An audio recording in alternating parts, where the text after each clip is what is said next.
And now for something completely different. Forget everything you've been told by others before. Get ready for the real deal, the full story. Real talk about money, markets, life. Now, it's The Real Investment Show with Lance Roberts, presented by RIA Advisors. And good morning and welcome to The Real Investment Show. It's Wednesday, it's hump day. That's right, halfway through the week. Just get it up, grind it out, be done with it. You're on the downhill slide. So just, be happy for what it is. A couple of things going on today that we'll talk about. Danny Ratliff will be joining me here shortly. But let me take just a moment to give you a public service announcement. So yesterday, I was contacted by email by a gentleman that says he invested $20,000 with me and had been talking with me on WhatsApp and Messenger. And I had recommended him to go to some institution and put money out there. That wasn't me. I'm not on WhatsApp. I'm not on Messenger. If it's not a verified account, it's not us. It's, you either go to realinvestmentadvice.com, you can go to our Twitter page at Lance Roberts, which is a verified account. That's us. That's where we are putting out information on a daily basis. But importantly, we never solicit investments online, on our website, anywhere else. I mean, yes, we have services that we offer, and we certainly offer money management services, and we're very happy to work with you and provide you information. If you have questions, you go to our website, realinvestmentadvice.com. You can ask a question. I answer every email, every question, every day. So, feel free to use those tools, but I will never solicit you to go open an account somewhere and deposit money and do some crazy trading thing. That's not us. So please make sure that if you're talking to somebody that you think is us, be sure and verify that it is us, that it is myself, it's Danny, it's Richard, it's John Penn, it's Jonathan McCarty, Chris Behan. Those are the people that work with our company, and make sure that you're actually talking to one of those individuals. So again, and it's very interesting. So I posted that tweet out this morning saying, please be careful. It's not us. The first two comments on that post were bots soliciting cryptocurrency investments. So, I mean, you've got to be, my point is, look, this is your money. You've worked very hard for it. Please be careful and just don't randomly, do things without checking. There's so much, today more than ever, the online scams, all the phishing, all the other stuff that goes on is so prevalent. Just be careful and make sure that you're actually talking to the person that you think you're talking to. I mean, you can't even trust online dating anymore. I mean, it's, you don't know what you're going to wind up with on the other side. So, just make sure it's your money. You've worked very hard for it. Don't make, mistakes that can wind up really costing you a lot of money. And it's very easy to do. I mean, these scams are really good. I mean, every day, and please let me, ask for your help. Every day I get emails from people that have Twitter, say, oh, here's a Twitter account of somebody impersonating your page. And they do an exact replica of our page.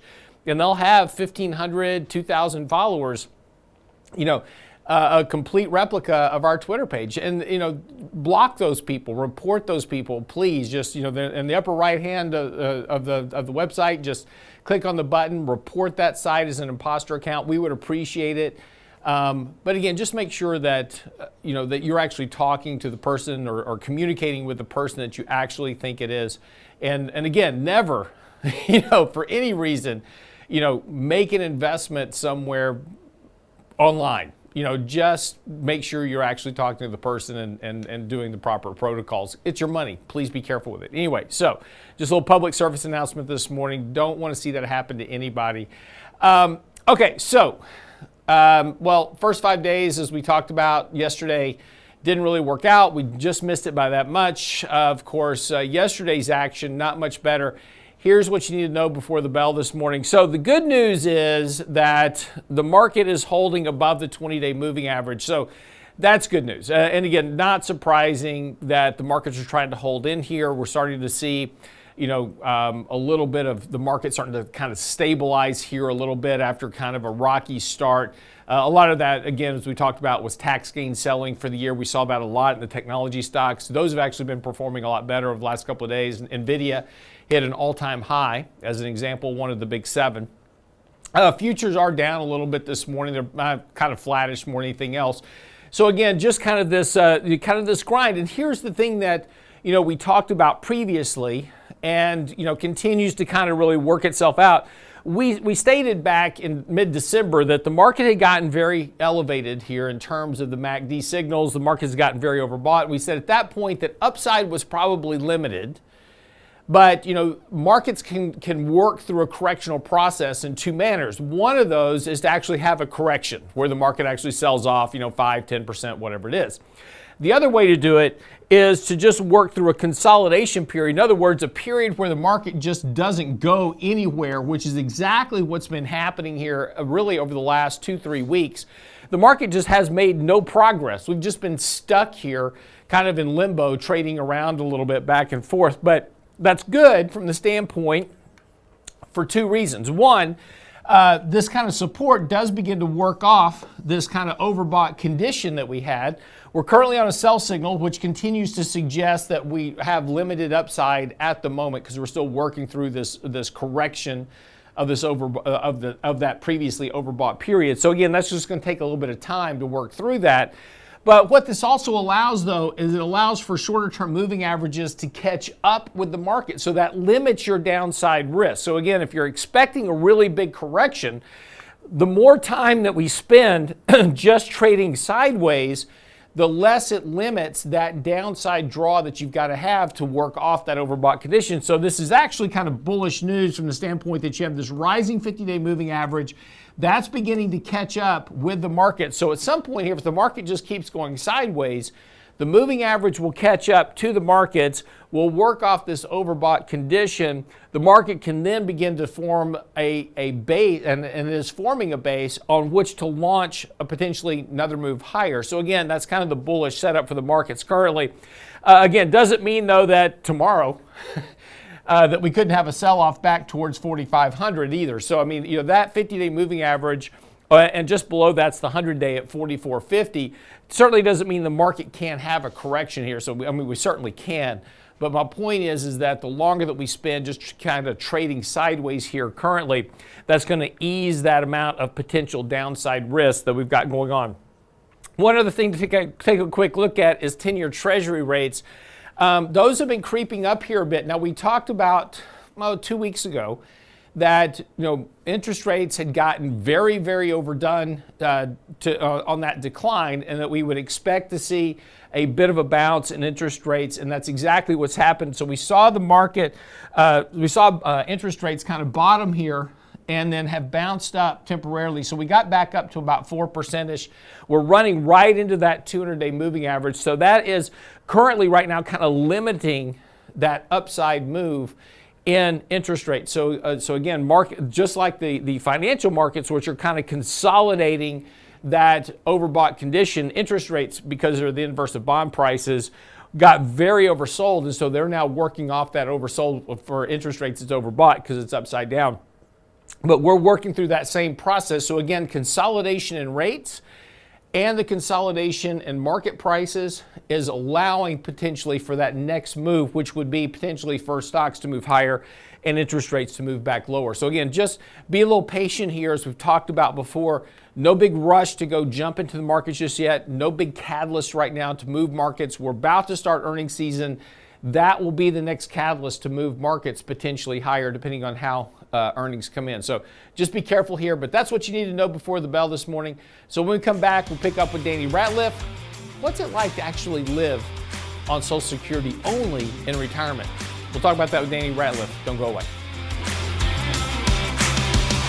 Get daily investment news you can use, delivered at the speed of the internet at realinvestmentadvice.com. Looking for clarity for your investments in the new year? You must attend our 2024 Economic Summit, Navigating Markets in a Presidential Cycle, featuring Greg Valliere. Trump will be a big presence. The bigger story, in my opinion, is how weak Joe Biden is going to be. Is the Fed finished tightening? Liquidity, I think, is underestimated. Will rates ease this summer? States are still flush with cash. They haven't spent all their money from the pandemic relief bill. How will the election affect your investments? I don't see any political figure right now who can bring the country conclusively back together again. Register now for our 2024 Economic Summit, Navigating Markets in a Presidential Cycle, featuring Greg Valliere with special guest Adam Taggart, plus Michael Leibowitz and Lance Roberts. Saturday, January 27th at the Hotel Sonesta, Houston. Navigating Markets in a Presidential Cycle, featuring Greg Valliere. Saturday, January 27th at the Hotel Sonesta, Houston. Registration open now at realinvestmentadvice.com. Realinvestmentadvice.com. You're listening to The Real Investment Show. Small businesses are discovering that attracting and retaining top talent come down to more than just salary. In today's highly competitive job market, compensation is more than just wages. Hi, I'm Tom Allen, RIA Advisors Retirement Plan Consultant. Healthcare and retirement plans can make the difference in hiring and retaining the best employees. We can show you how to build an affordable, effective employment package that delivers true value for your workers and your business. Call me toll-free at 855-RIA-PLAN or online at realinvestmentadvice.com. And now, another page from the Real Investment Advisors Investing Manifesto. Bulls win in bull markets. Bears win in bear markets. Eagles soar above and take advantage of opportunity. Let us help you soar as you reach your financial goals with RIA Advisors. Neither bull nor bear. RIA Advisors, 281-501-1791 or online at realinvestmentadvice.com. The Real Investment Show.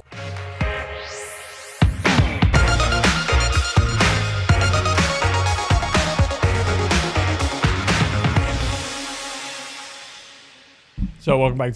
That was a very weird intro. Yeah. I'm used to it. I'm used to the intro music lasting a little bit longer. Just lots of stuff going on behind the scenes this morning. Gotcha. Welcome to Wednesday. No problem. No problem at all. Yeah. So interesting. Real quick. Hi, Danny. Good morning. Hey, How are good you? morning. Great. Good. So Danny's always saying I can't retire. You can't. For what? And I don't know why he keeps saying that, but he keeps saying that. Maybe we like having you a little bit. I don't know. Well, it was I'm trying to get a web page up here real quick for Brent so he can show a graphic, because I actually posted this graphic on Twitter this morning, but he also put it on my notes page, and I thought it was interesting. Hold on one second. Let me get this graphic up here. There you go, Brent. So there was a visual capitalist put out a graph this morning, and it says, the title of the graph is, how much longer do you have to live? Now, this is a very sobering graph when you're my age and Brent's age. So, we're approaching our latter years in life. And so you look at this graph and then you find your age, right? So for me, I'm almost 60. Brent's almost 49. But you take a look at that 60, it says I'm going to die roughly about 78. So I've got about 18 years left on my ticker. So I'm retiring soon, than I think Danny wants. And not by choice. It'll just be by the fact I'm no longer here. Look, we all know you'd go nuts. You're on the dad plan, No, right? I'm Diet just, I desk know. plan. That's what I'm saying. It's okay. You've got It's 18. okay. I'm just telling you, this graph says I've got 18 years left. And studies show the earlier you retire, and you would Yep. go bonkers. I would. Your longevity decreases. That's correct. But I'm just telling you, I'm just warning you now, according to and this is just a very sobering graph for 6 o'clock in the morning. You look at this graph and go, oh crap, my The sand in my hourglass is running out. I don't feel old. I mean, I go to the gym every day. I go out in the park and run every weekend. You know, I have a fairly active lifestyle. I don't feel old. And then you look at this graph like this and go, wow. Okay. Closer than I thought. I know, right? So anyway, so if you're older like me, don't look at this graph. It will it kind of casts a little pall over your morning. Anyway, speaking of pall over your morning, chilly outside. Yeah, and so this Arctic blast is working its ways through. Yeah. Then it's going to get worse. I was listening to a guy on the radio from Florida yesterday, and he's like, yeah, it's supposed to be in 30 degrees in Florida. And I'm like, welcome to the polar blast. There goes the orange crop. I know, right? Well, go wrap your pipes. I know it's foreign to most people, you know, in other states that aren't from down here where, you know, we're not set up for this, right? Right. You know, you go up north or Midwest, this is the norm. Right. And here, we're not building homes the same way. Here, by Monday, Right. it's going to be in the teens. Yeah. So I know what I'm doing this weekend. So we did. We ordered this. We ordered some wrapping for our pipes. And so as you know, I sold my house in July of 2 years, not last year, but year before. And we've been renting ever since. And it was interesting because during that, I guess it was last year, we had a pretty deep freeze, right? We lost all of our plants and 2 stuff. years in a row. 2 years, yeah. So we had a pretty deep freeze last year and lost all the plants in the yard. And so we notified the landlord, says, hey, all your plants died.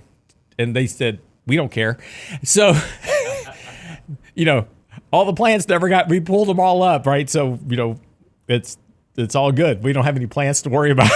Well, you feel bad for the people that went out and bought new plants, and now you may deal with this once again. Yeah. So I mean, it's not uncommon that you see this once a year, usually something similar to this, but. But this one's a pretty cold one. I mean, it's you know, and again, everybody's immediately having flashbacks to what was like 4 years ago. We had the actual, you know, we lost power for 5 days, and That was just 2 years ago. no, Yeah, no, 2 years ago. no. That was when I was in my previous house. 2 years Where ago. no, it was not Okay. 2 years ago. You're old. You don't remember. Yes, I know. I'm having this, but I'm talking about YouTube, when help us out. ERCOT shut Anybody down. from That was Houston, not 2 please. years ago. Okay. That was not 2 years ago. Don't make me Google. Go Google it. I think it was. I'm gonna rely on somebody on the look, chat we here. We moved out of our house, July. What is this year? 23. This is 24 now. So in 23. So we moved out in 23, 22. So we moved out in 22. So it had to be in 2021 because we moved out It's still not 4 in years 22. ago. I said 3-4 years ago. So, but the point is, it wasn't recent. Brain It was freeze. 22. But everybody's having. It was 22. Are you sure? Look it up. It probably was 22 actually, because we moved out in 23. It was so 21, 22. Yeah. okay. Do you know Because what? we had 2 freezes in a row. All right, we're just gonna look it up. When 'Cause I had to replace my plants last year. so I'm just gonna look it up. Okay. So there you go. It's probably 21. Yeah, now see it's 21. Yes, I agree with you. Because it couldn't have been 22 because we moved out in 22, and it was the year before we moved out. But you moved in July. February 11th through the 20th of 2021. Mm-hmm. Thank you very much. What do you mean, thank you? You said 4 years. What is this year? 24. What is 2021? Oh 3 my years ago. goodness. Do you really going to do was math 3 on air years- right now? yeah, That's it's 4 3 years. years. It's Now 3 it's years 3. ago. Get out of here. I said 3-4 years ago. There you go. Anyway. Uh-huh. Sesame Street will return after these messages. But the point is everybody has immediate flashbacks to this, right? Because that was terrible. Yeah. That was terrible. So, but yeah, we've had some pretty good cold weather. But that's actually why we added some oil stocks to our portfolio recently, because we're in that time of the year where this happens, and that potentially adds to natural gas prices as well as oil prices. So potentially see an uptick, and as usage potentially ticks up for heating oil, natural gas, those type of things. So anyway, so as we start kind of, last time Danny was here, we talked a little bit about Social Security, and that's actually kind of sparked a couple of comments that we've had recently on emails, and we've talked about this before. And as we talked about previously, the problem with Social Security is that, there's structural fundamental problems with Social Security, welfare, et cetera, and we keep adding more and more people to the rolls, but we're not adding more and more workers to the rolls that are paying in to the system. So we keep, decreasing that number of people paying into the system versus those that are taking out. So, again, you have illegal immigrants come across the board, they get on the welfare, just have more and more people taking out than people are putting in. It's a problem. But again, nobody wants to tackle that problem because, nobody wants to deal with that issue. Again, it's not an electable issue. And so it was interesting. There was an article that came out in the Wall Street Journal, which was a point that actually Danny had made on the show last week, that there are a lot of people in the country that depend almost entirely on Social Security to live on, right? It can make up to as much as 90% of their income that they depend upon to live on. So, this is this is the severity of that welfare system, that we have a lot of people that are very dependent on a system that has financial problems because of the lack of contributions to it. And so, again, it's going to have to get addressed at some point. But, Danny, your takeaway on the article, it's exactly what we've been talking about. Yeah, number one, the system's broken, right? I mean, it's a demographic issue is a big part of it. But, so currently right now, benefits will go at just as they are until 2034. If nothing is done, you'll see a 20% reduction in benefits. And really what this article, what I want to just kind of, really shine a light on is that a lot of things happen. And so they go through this. It's a Wall Street Journal article. It's really good in the sense that they talk about what happens to people and puts them in certain situations. And we all think, just like you mentioned a minute ago, Lance, you feel young. Yeah. You feel like you still have time, right? Oh, wait, we can still save money. We can still do this.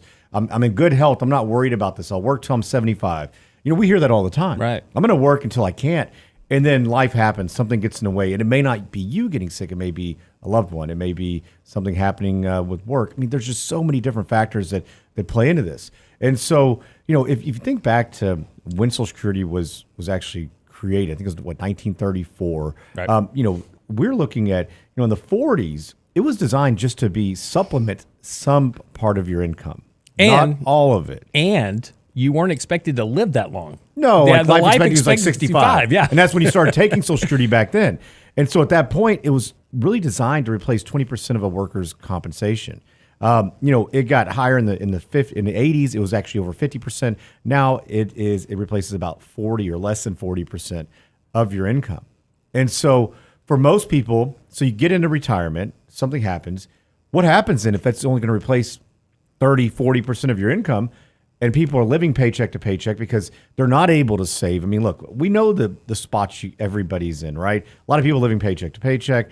It's a difficult time, higher inflation, higher interest rates. If you have credit, it's begin, to get way more expensive, right? Well, look, I think the first sentence of this article was the most telling. Many Americans reach retirement with almost no savings. We know the stats, Danny. We talk about 80% of Americans have less than $500 in the bank. Only 25% of Americans actually actively contribute to a 401k plan. And some of them, they get a match, but that's all they do. And a lot of people have access to a plan they don't even contribute to it, right? That's right. It's just a function. We've developed a lot of financially bad habits. And then when you get in, and again, life sneaks up on you really quick, and we're talking about, getting older. It happens quick. You kind of just wake up one day and you're 58, 59 years old, and it's like, oh crap, it's here. And I haven't done a good job of savings. And we see that, and it's interesting, what interests me is always so fascinating because, there's all these articles about, well, Danny, just take money and stick it in the market, and it's going to compound at 8% a year, and you're going to have $1 million when you retire. Well, if it really $2,000 a year is all you need, right? But if it worked, look, we've had 3 of the biggest bull markets in the history of the United States: 1980 to 2000, 2004 to 2008, and then 2009 through 2023. Huge bull markets. So what's happened? If that analysis worked, just throw your money in the market and it grew and you all became rich, why is not everybody rich in the U.S.? Why is it that most Americans are reaching retirement with no savings? Yeah. Well, because most people don't have the means to actually invest in the market, number one. Right. If they do, what happens? We're emotional. We get in, we get out. We want everything to go great. It's difficult. But we'll come back. We'll pick up with this article because there's some very enlightening information in this article. We'll talk about some more with Danny Ratliff right after the break. Don't go away.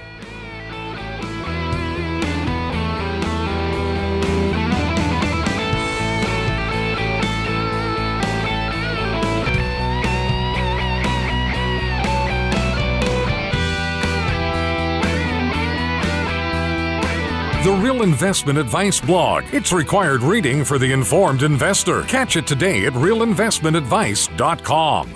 Looking for clarity for your investments in the new year? You must attend our 2024 Economic Summit, Navigating Markets in a Presidential Cycle, featuring Greg Valliere. Trump will be a big presence. The bigger story, in my opinion, is how weak Joe Biden is going to be. Is the Fed finished tightening? Liquidity, I think, is underestimated. Will rates ease this summer? States are still flush with cash. They haven't spent all their money from the pandemic relief bill. How will the election affect your investments? I don't see any political figure right now who can bring the country conclusively back together again. Register now for our 2024 Economic Summit, Navigating Markets in a Presidential Cycle, featuring Greg Valliere with special guest Adam Taggart, plus Michael Leibowitz and Lance Roberts. Saturday, January 27th at the Hotel Sonesta, Houston. Navigating Markets in a Presidential Cycle, featuring Greg Valliere. Saturday, January 27th at the Hotel Sonesta, Houston. Registration open now at realinvestmentadvice.com. realinvestmentadvice.com. You're listening to The Real Investment Show. Hi, Lance Roberts here. If you're like most people, your 401k plan represents the bulk of your retirement assets. And unfortunately for many, managing your 401k plan can be difficult. There's so many choices, so many things to consider. With just a quick email, a couple of questions, you can put RIA advisors to work for you managing your 401k plan. It's a quick and easy application. Just simply click Ask a Question at realinvestmentadvice.com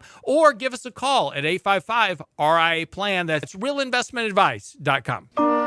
And now, another page from the Real Investment Advisors Investing Manifesto. Manage risk and volatility rather than trying to manage gains. You don't have to be right all the time. Long-term investing success is a 70% gain. Let us help you reach your financial goals with RIA Advisors. Neither bull nor bear. RIA Advisors, 281-501-1791 or online at realinvestmentadvice.com. Can't catch the whole show now? Listen to our podcast later at realinvestmentadvice.com. You've heard about this quiet quitting where, I'm just not being paid enough to do my job, so I'm just going to not really do my job. They now have a thing called the Bare Minimum Monday. The Real Investment Show podcast. Basically just doing the bare minimum on Mondays just to get your paycheck and go home. Ultimately, the people who run the business go, well, if you're going to do the bare minimum, I'm going to do the bare minimum and not need you anymore. At realinvestmentadvice.com.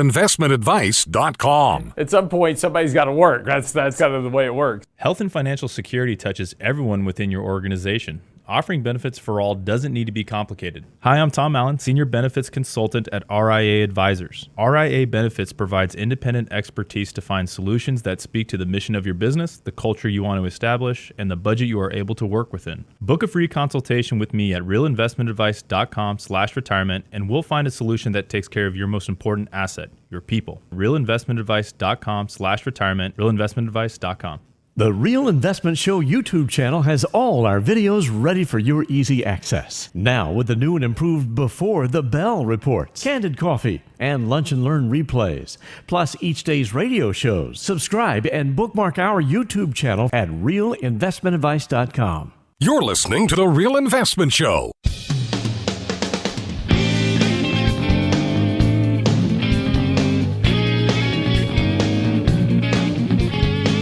And welcome back to the show. So talk a little bit about, the problems with Social Security and the issue is that everybody's well aware of the problems with Social Security and everybody's well aware that we need to do something with it. The problem is we have so many people dependent on it, whether it's wives, widows, orphans, immigrants, whoever, that nobody can fix it. Because at some point you've got to start cutting expenditures, and nobody wants to do that. But in the other problem in that, Richard Rosso has always been a big advocate of this. He's like, well, that's fine if if Social Security goes broke, there's going to be people living on the street everywhere. You'll be stepping over people in the street to get to your office. Yeah. And again, this is kind of the structure of this article from the Wall Street Journal is that the dependency on Social Security for so many people is so high that it is really an intractable problem. It is. And this is the problem. So if you want to look this article up for yourself, you can go to Wall Street Journal. Here's what it's like to retire on almost nothing but Social Security. And so this came out on January 6th. I think this sheds a light on what we all know and we talk about frequently. But, names are here. They've already disclosed all this. But so we have Eric Miller, 70 years old. I'm just going to give a quick background. He was a chef, working at 12-hour days, 6 to 7 days a week. Did have a heart condition, landed in the hospital about 7 years ago. Had no choice but to hang up his knives. Unprepared for sudden retirement financially. At the height of his career, he's making $2,000 a week. Now with Social Security, he brings in $1,400 a month. Mm-hmm. So you think about this. This guy's pulling in $6,000 to $8,000 a month. Doesn't have much to show for it. Right. And it's easy. I mean, I think we can all do that. Lifestyle creep, all the things that go with that. So now he rents a basement in his sister's home for about $500 a month, including electricity. Main expenses are food, gas, insurance. 6 medications are covered primarily by social services. And he did have another event. So we talk about this frequently, and this pops up quite a bit. 17 years ago, moved to Arizona to care for his aging mother. Mm-hmm. Life happens. So I think, like you were talking about, like, well, we're, the sand in the hourglass is getting pretty empty. Right. And the problem is, I think we all want to be optimistic, and naturally, I think that's not a bad thing. But this is one person who, was doing well, probably could have continued to do well had he saved a little bit of more money, had he done things a little bit differently. He'd probably be in a much different situation than he is today. And now this one, he's paid off $12,000 in credit card debt this last year. He got relief from medical bills, roughly $100,000 for 4 heart procedures. He says he feels a lot less stressed, but he's having to budget. On a good month, he has about $150 left over. Mm-hmm. On $1,400. Most people can't do that. Right. I mean, that's actually impressive. Well, yeah, but look at what he's having to do. He rents a basement of his sister's house, right? He's basically just sustaining life at this point. He's not, it's very difficult to, have the trappings that people think about in retirement, right? So, and this is always kind of my big point about, making early on decisions. We have a lot of people that we talk to. It's like, oh, I have to pay for my kids' college. No, there's no law that says you have to pay for your kids' college. There's no rule out there that says you have to pay for your kids' college. This is something that we've put upon ourselves. But, the choice you need to make is yes, you can pay for your kids' college, but if it financially bankrupts you to do it, right, you're going to be living in your kid's basement, in retirement. And these are decisions we have to make along the way.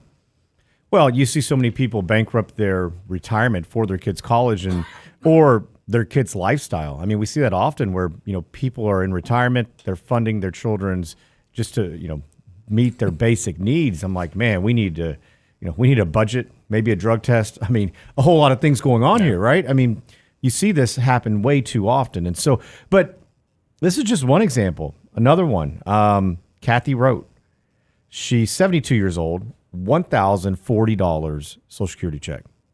Average Social Security check, by the way, is $1,900. So she has a disability. Has had one for a significant period of time. Didn't have much money, never made a whole lot. Worked in social services. Uncle left her $60,000, and she has no debt. Bought a home with it. That's pretty impressive in itself right now. Right. Buying a home at $60,000. Now, who knows when that was? Maybe been 20 years ago. Supplements $200 she spends on food each month with the $157 benefit from her Medicare Advantage plan. This is somebody who needs a Medicare Advantage plan. We're not advocates of that. We typically like Medigap supplementals. But in some instances, this is maybe all you can do. There's just not, these people don't have much and they're making it with very little. Mm-hmm. And they're happy. Which, that goes to show you something. Sometimes everybody thinks, oh, money brings happiness, and all these studies show that. And I think it can bring financial freedom and security. But the old saying goes, money can't buy happiness, which is true, but it buys a whole lot of whatever comes in second. Yeah. Well, the problem is I think a lot of these people did that in reverse, right? Right. You got it all as you're going through it and didn't save anything or were not prepared. So another one, Joyce McKinney in Philadelphia, $1,800 a month. It's just, what's interesting to me. So she has an interesting story. She worked in retail, had a healthcare customer service rep. She's a customer service representative. Retired in 2001, sooner than she'd hoped due to a medical issue. In a good year, she earned $25,000. Relied on her husband's trucking job. Now, here's what happens. Husband died. She sold their home, moved into low-income senior housing. She gave up her car, gave up her landline, and learned how to budget and live within her means. But he was the breadwinner. She said she wishes that she would have gone back to school. She'd have learned another career. She would have taken a bigger interest in paying the bills. And we see this often where one spouse pays all the bills, somebody passes, the other spouse is just left out like, whoa, what do we do? Where do we go? Don't even know how to access accounts. Don't do that. That is a huge mistake. Yeah, actually, that's actually a great point. I got an email yesterday from a gentleman that, and I emailed him back, and he said, look, I'm interested in having you guys handle a small account for me.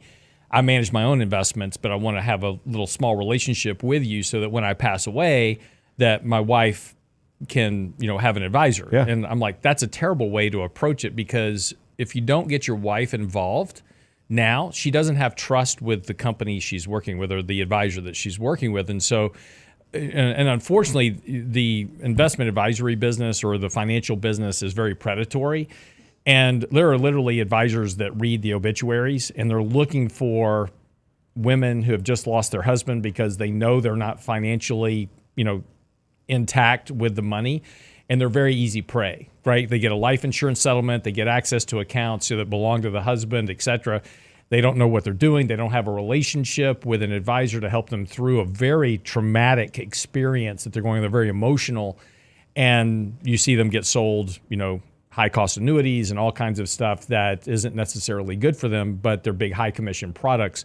So you've got to be really careful. And so my advice to him was no, you want to build your relationship with your advisor and your wife at the same time. So if you're approaching your latter years in life, she's got to have faith and trust in the person that, is going to be giving her advice once this traumatic event happens. Because during that first year, everything's up and everything's just crazy. I mean, you're trying to deal with the death. You're trying to get somebody, buried and then taking care of the estate issues and the will, the probating of the will, whatever it is, and then trying to deal with all these money issues.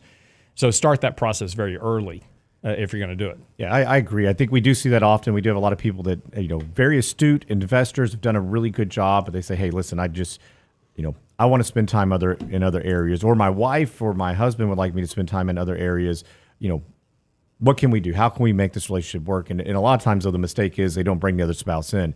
And that is the biggest problem. And you mentioned there's ambulance hearse chasers. I mean, it's terrible to think about it, but there are people out there that do that. And just like you had somebody predatory, posing as you supposedly on, social media site, giving somebody instructions, we could spend a whole day on that. Right. I mean, don't ever go invest or send money somewhere unless you're actually physically talk to these people and know and verify and confirm who they are. I mean, it's pretty easy to get a hold of somebody.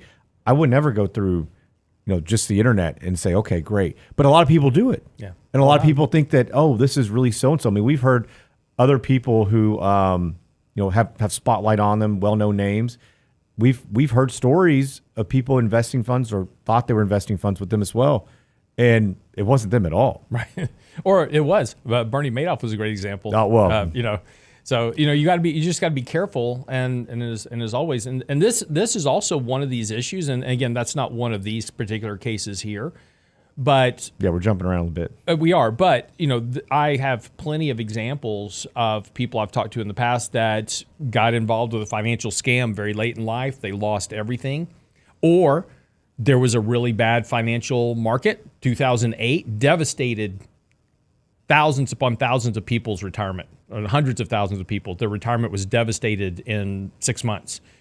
And everything they had planned on retiring had gone. Back in 2000, Danny was too young to remember this back then. He was just still wet behind the ears. But Enron, I can't tell you how many people I knew that worked for Enron. They had their entire life savings in Enron stock, and literally overnight, they were bankrupt. I had a lot of clients impacted by that. Yeah. And again, these are the things that can happen, and this is why it's so important, to prepare and to plan and to take precautions as you're moving through life, and not make bad decisions early on, taking on too much credit card debt, taking on too much mortgage debt, taking on too much auto loan debt, spending too much money on the YOLO lifestyle, right? Make those bad decisions early. They can really impact you later on in life. We'll wrap this up on the other side of the break. Don't go away.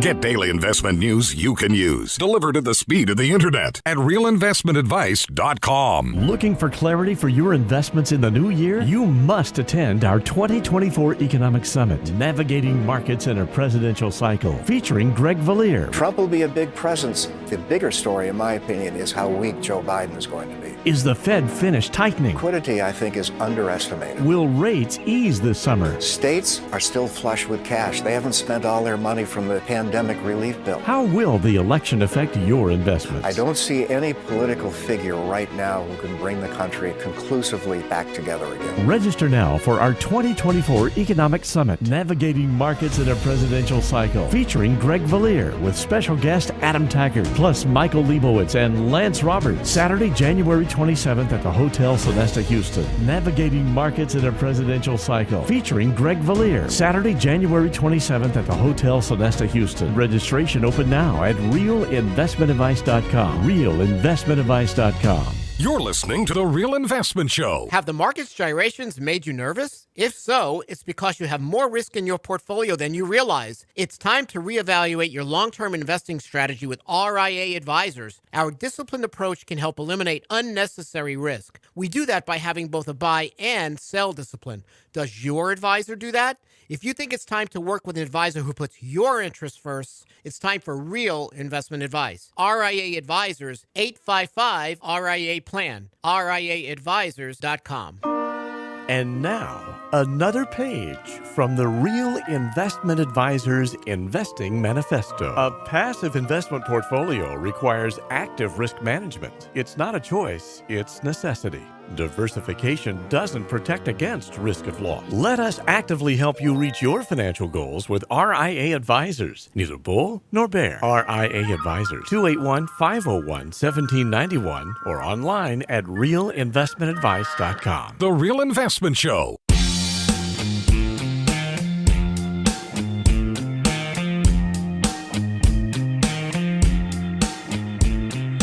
And welcome back to the show this morning. So, just talking a little bit about this issue with Social Security, and it's always a big topic because people, it's always a contentious debate, right? I mean, we all know that Social Security has a problem. We get these reports from the Social Security Board of Trustees every year, and they say by this date we're going to have to start cutting benefits. There's simply just not enough money, and we know at some point that we're just going to have to pony up and spend more debt to solve Social Security at some point. I mean, it's just, there's no way around it. It's going to happen because, again, you just have so many people. And again, it's that honeypot that we've been using to buy votes with for, 5 decades, really 6 decades, ever since the 60s. In the 50s, we started adding more and more people to Social Security in order to get their votes, right? So other groups, widows and orphans, they can have access to Social Security. Now, this other group, we want their votes, so let's get them access to Social Security. And now we have this, illegal immigration problem, so let's give them access to welfare, and to get votes, right? And this is just the way it is. Unfortunately, somebody's got to pay for it, right? And we haven't solved that part of the equation, is how to fund all this. But and everybody knows this is a problem, and this is why we also see people, and Danny, I wanted to shift the focus a little bit from this article to another issue that, revolves around Social Security and mistakes that people make, is because we know that Social Security has problems, we see people go, well, I'm going to take Social Security way early because I want to make sure and get some benefit before it gets shut off. And that can also be a big mistake. Well, it can be a huge mistake. I mean, because if you're taking it before your full retirement age, if you make too much, you have an earnings test. So it basically means testing you along the way. And so you will take, number one, you're going to get a discount as far as from your full retirement account. Your full retirement age, excuse me. You're not going to get as much. But then on top of that, you may have benefits withheld. And so this is a problem. a lot of people aren't aware of, Lance. And when we see this mistake made, and so we're big advocates for, delaying Social Security at least until full retirement age. And a big part of that is that earnings test limit. And so, if you make more than $22,320 this year, for every $2 above that, they're going to withhold $1 in benefit, which means essentially the first time they catch that, you're going to have to pay that back out of your pocket. So this can become extremely problematic, and most people just don't understand, or they're not aware of it. Nobody talks about this enough. And the other part of this is that if you have any type of longevity, you're typically going to leave a substantial portion amount of funds on the table. And so now this needs to become a discussion, not just with you, but if you're married, with your spouse, especially if you're you're the breadwinner, the high income earner in the household. This becomes extremely important, because if you pass, your spouse receives your benefit. And if it's much higher, maybe you had somebody that stayed at home or didn't work in near as high paying of job, this can be extremely important when we talk about getting as much as we can out of Social Security. This needs to be factored in, because now we're not talking about just over your lifetime, but we're talking about you and your spouse. And so, we hear the story that somebody reads these articles, or they talk to a friend, and they go out and they claim, they're like, screw it, I'm getting as much as I can out of this right now. Mm-hmm. And then later they're like, oh man, I didn't think about that, didn't think about this. And it used to be that we had a long period of time where you could actually go back and pay these funds back. You could, it'd be like it never happened. It's not the case now. You've got a very small window. You've got a year that, you can make this right. So I would really encourage everybody to go through an analysis. Make sure you have a very good understanding. Look at your own longevity. I mean, we have clients do a longevity test, and it drives people nuts. They're like, well, I don't want to do that. I don't want to know when I'm going to die. I'm like, well, nobody knows when they're going to die. If we all knew that, we'd live differently. All you have to do is go to our Twitter page, look at our post today, tell you right when you're going to die. Lance is over here counting each grain of sand. I don't have much time left. The days of our lives, like sand through an hourglass. That show, that soap opera is still running. I know.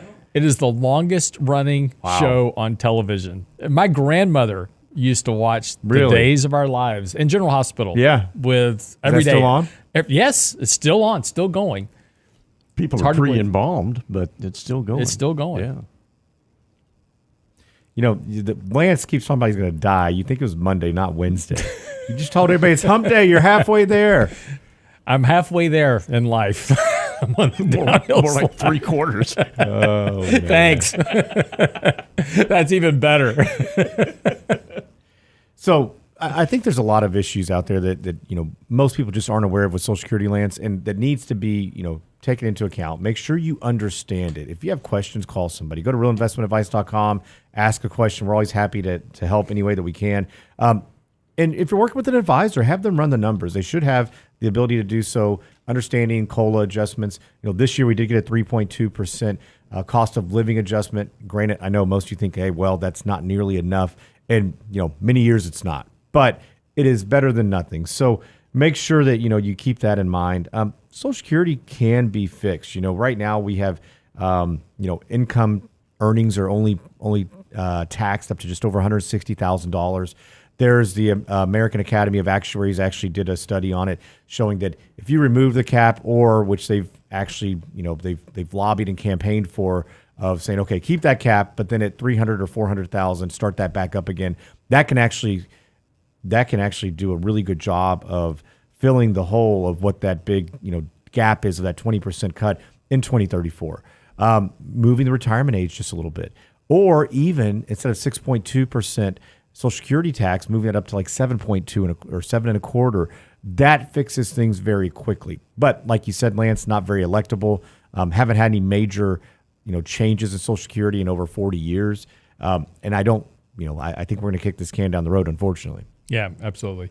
And again, I think the big takeaway from this is that, two points is, one is that, if you're still younger in life, right, and you're looking ahead, don't make the mistake of not saving enough now, because all the stuff you hear on television about just $2,000 in a Roth IRA, you have $1 million when you retire, it doesn't really work that way. If it did, again, everybody would have a lot of money. We wouldn't be talking about these situations.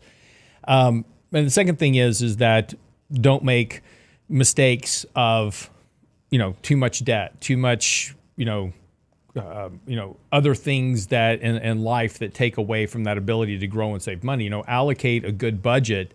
And this is one thing, Danny works on all the time with clients is working on those budgetary processes. We talk about the kind of the 50-30, the 50-20-30 rule here. 50% covers all of your living expenses. 20% is for, entertainment, fun, emergencies, those type of things. 30% goes into savings. Have those emergency funds. Danny talks about, a lot. But start building those things now, and then you won't have to be dependent on Social Security. And one thing I've talked about before is that great, Social Security is there, and that's awesome. And someday, I'll get Social Security, but I don't count on it. That's gravy. If I get it, great. If I don't get it, it makes no difference to my lifestyle when I retire. And I think if we approach that from that standpoint, as we start thinking about our financial planning, I would almost when you look at your financial plan, okay, run my financial plan without Social Security. Let's see how I look. Am I in the 98th percentile of being able to retire on what I've saved and done on my own? And that way you don't have to worry about whether or not Social Security is here, right? Yeah. And if you get it. And then if you do, fantastic. That just some extra trips in retirement. It will be here. Some form of it will be here. I mean, you just go through the numbers. It has to be. Has to be. But if we got to pay for it, though, right? Well, correct. But you won't be paying for it. The people who are working now will be paying for it. Well, it'll be done through debt. We'll just issue a whole lot more debt. Yeah, and how long can that go on? I mean, that's the big story, right? $34 trillion in debt. Everybody keeps talking about that. Well, Japan's at 230%. 230% of debt to GDP, apparently. Yeah. Apparently, you could do a lot.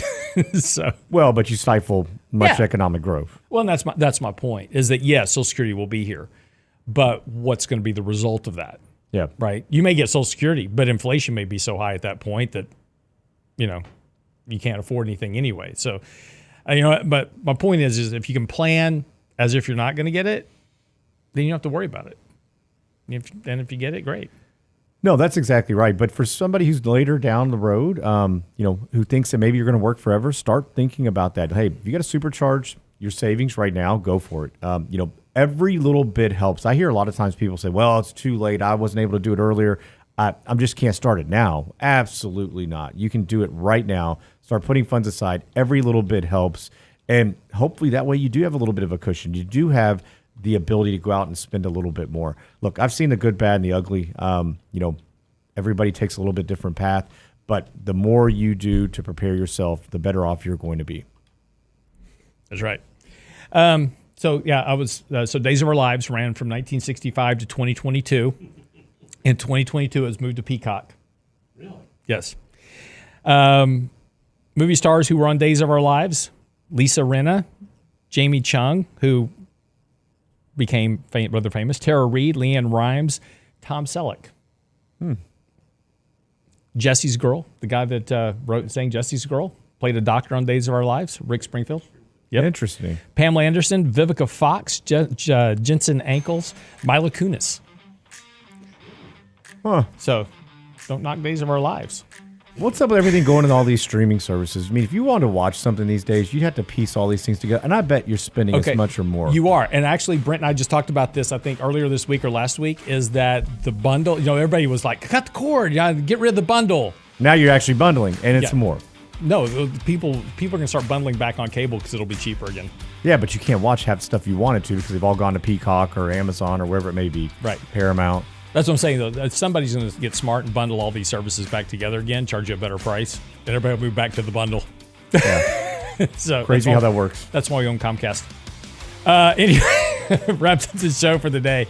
Danny, thanks so much. All right, we'll be back tomorrow with Michael Leibowitz talking about interest rate policy and more. Tomorrow, what's this year going to look like for bonds? We'll cover that tomorrow on tomorrow's show right here on Real Investment Advice. Get by the website. Make sure you're registered for the upcoming event, January 27th as well. Those tickets on sale now, going fairly fast too. realinvestmentadvice.com.